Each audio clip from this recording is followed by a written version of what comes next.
Hi, my name is Stephen Hawes, the founder and CEO of Opulo, and this is the May 2025 Opulo Company Update. Opulo is an open source hardware company making the Lumen PNP, which is a desktop pick and place machine used for assembling circuit boards. The Lumen PNP is meant for assembling PCBs in a wide range of production scales, anywhere from just a few boards for prototyping, all the way up to production of like many thousands a year, like we actually do here. We use the Lumen PNP to build the boards that go into the Lumen PNP itself. As always, this video is following along with our blog post on our website, which is linked in the description. So if you'd like to, you can follow along there.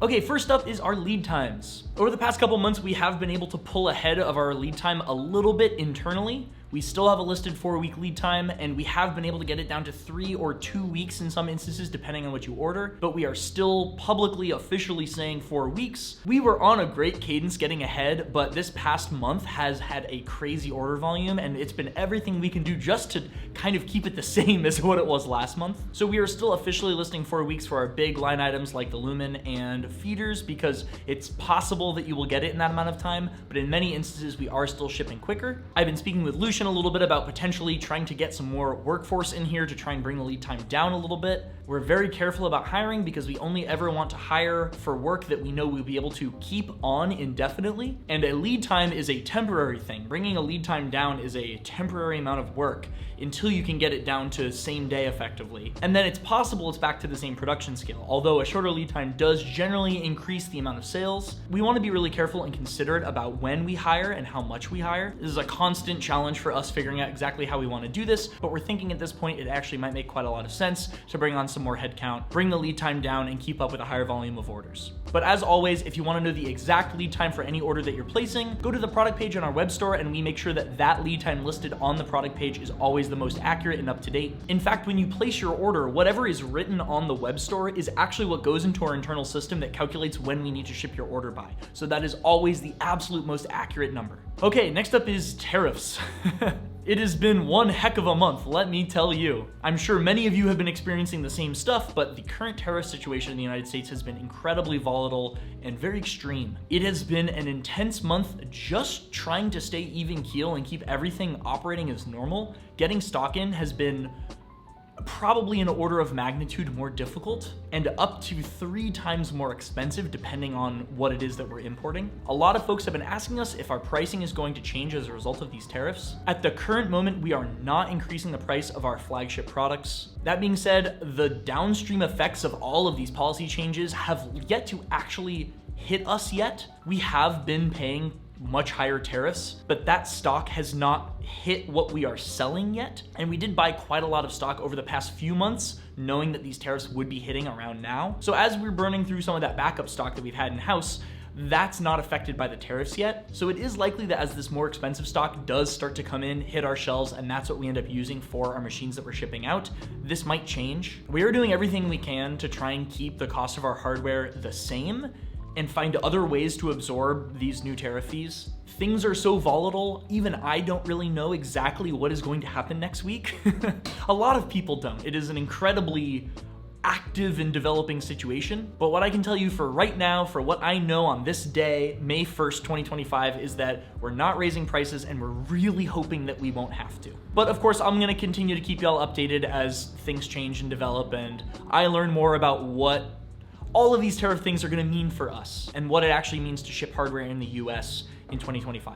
We've also been receiving a ton of messages from y'all asking us to weigh in on the whole tariff situation and what we are thinking about it and what we're doing to handle it. We almost definitely will be recording some episodes in the coming months about this whole thing because it has been such an unprecedented, wild situation. But so far, a couple things that we've been doing to try and weather the storm has been buying a lot of stock before tariffs actually hit, and also just waiting for things to settle and be walked back a little bit. I think a lot of what is active right now is pretty unsustainable for most American business, so I expect things are going to change, and this is not what we will be seeing long term, at least that is my hope. So trying to hunker down and weather the storm until things get rolled back or change is kind of my approach right now. Also, lean on your shippers. They know the active situation of a lot of shipping stuff as well as possible. Ship DDP if you can. A lot of folks have been sharing their experience about handling all these tariffs in the Lumen PNP Discord server.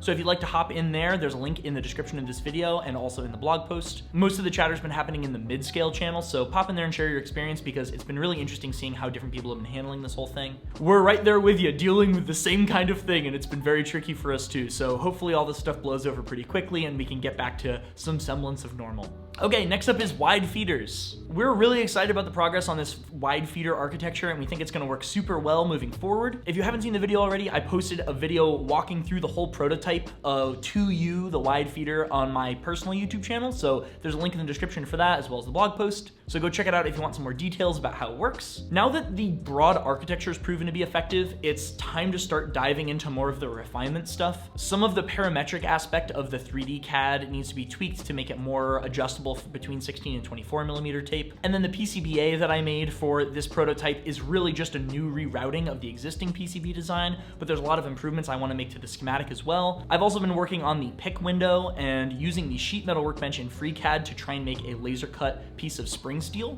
that holds the tape down into the wheel, which I talk about in the video I posted on my YouTube channel. I'm hoping to dive into this as soon as we can kind of get our bearings with all the tariff stuff. Because that's been taking up a tremendous amount of my time over the past few weeks. All right, next up is our documentation revamp.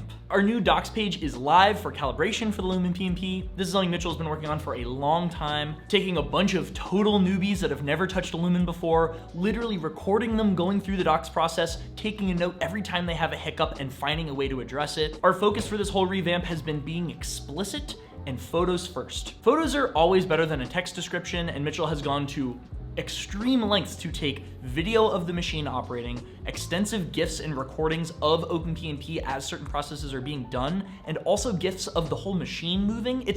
It's excellent. I'm so incredibly excited about this revamp. As always, if you run into any confusion when you're walking through our doc stuff, please do not hesitate to drop us a line. support.opulo.io is our contact page, and let us know if something is a little confusing or not quite what you'd expect, and we'll hop on making whatever changes are necessary to make it clear. All right, lastly is the Workbench PCBA Factory. Over the past few months, I've been spending some time exploring using a fiber laser to fabricate PCBs here at the Opulo office, and especially given all the current tariffs, it's really nice to be able to quickly make a very fast prototype in like a matter of 20 minutes. And it also goes really nicely hand in hand with having a Lumen PNP on your bench and having a full production facility in your office. My most recent endeavor doing all this kind of stuff has been making an actual full production run of boards using the fiber laser and the Lumen PNP. The project was this interactive light panel that uses 9 PCBs that all connect together, and they send a signal when the little reflective sensor gets a signal when you tap on it. I brought it to an event I was at last week, but I needed to make 9 of these boards, and I started working on this like just a few days before I had to leave for the event. From the time my design was done to the time that I had this panel finished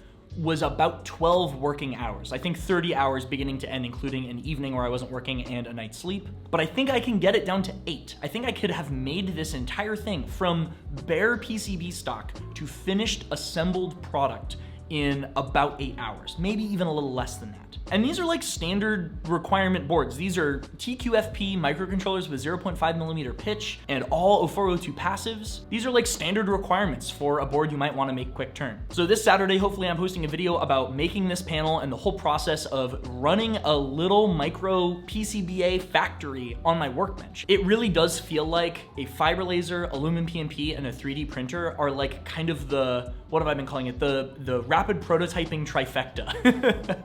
If you have these 3 machines, you can effectively make a reasonable quantity of a prototype in a day. It's really cool. I'm really excited about this. And here it is with the cover on it. Of course, it's just a little demo, but this could be anything that you might need to make some quantity of PCBs for your production line at the office, a jig, an actual prototype for your product. So hopefully that video will be up on my channel this Saturday. Also, many folks have been asking for just a solid shot of the V4 running a job, especially with 0402, and that's exactly what I was able to grab during the process of doing this project. So hopefully on the Opulo channel very shortly, I'll have an uninterrupted, unedited video of just the Lumen V4 running a production job with 0402 passives. So keep an eye out for that on this channel sometime very soon. All right, that's it for this one. As always, if you have any questions or comments or feedback about this blog post update format or other things you'd like for us to talk about, questions about something that I said, please do not hesitate to reach out at our support forum, support.opulo.io, or even just leave a comment on this YouTube video and we'll get back to you. Thank you so much, and we'll see you next month.